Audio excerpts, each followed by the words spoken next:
One of the major occurrences in the Gilded Age was increased immigration.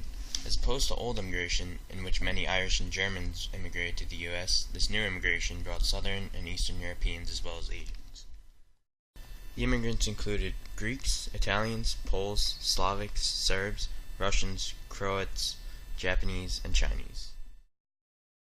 This wave of immigration was met with disdain by nativists such as members of the Know Nothing Party.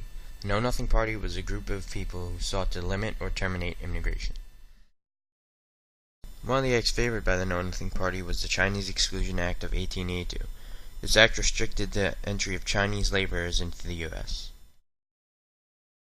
Other acts restricting immigration were the National Origins Acts of 1924 and 1929. The Act of 1924 stated that only 2% of the current population of immigrants from a specific country who were living in the U.S. could immigrate to the U.S. each year. The Act of 1929 stated that total immigration could not exceed 150,000 persons annually. These acts caused a severe decline in immigration. The two main theories about immigration were the melting pot theory and the salad bowl theory. The melting pot theory is the idea that all the cultures of the U.S. blend together to create American culture. The salad bowl theory, also known as pluralism, is the idea that immigrants to the U.S. keep the aspects of their previous culture, but still collectively make up American culture. Both of these ideas cooperate with assimilation, which is the idea that all immigrants eventually become identifiable as Americans due to their traditions being replaced with American ones. The changes to business made during the Gilded Age caused reactions from many people. Most of the reactions were aimed to reform the injustices of business. The Granger movement started for this purpose. This man, Oliver H. Kelly, was the founder of the Patrons of Husbandry, and subsections of this group became known as Grangers.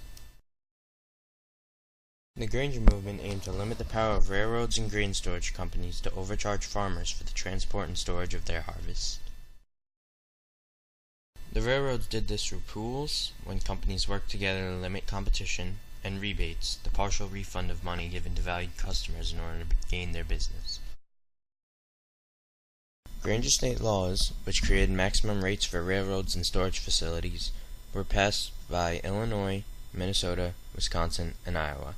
In Munn v. Illinois, a Chicago grain storage facility challenged the Illinois law, but it was ruled that the government has the right to regulate a private company if it affects public affairs.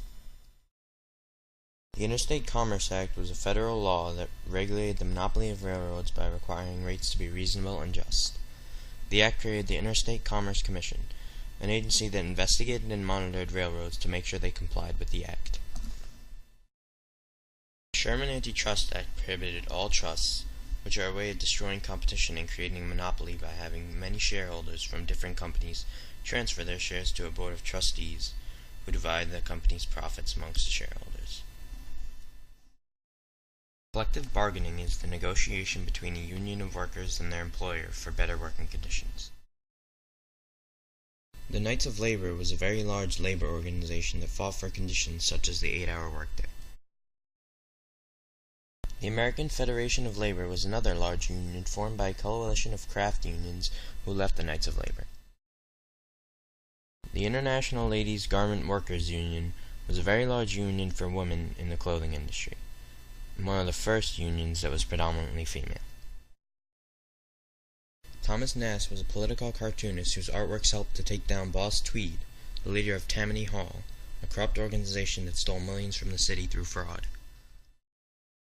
Jane Addams was a social activist who argued for women's rights and world peace.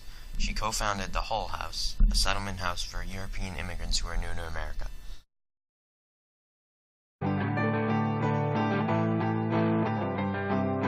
Closing time. Open all the doors and let you out into the world.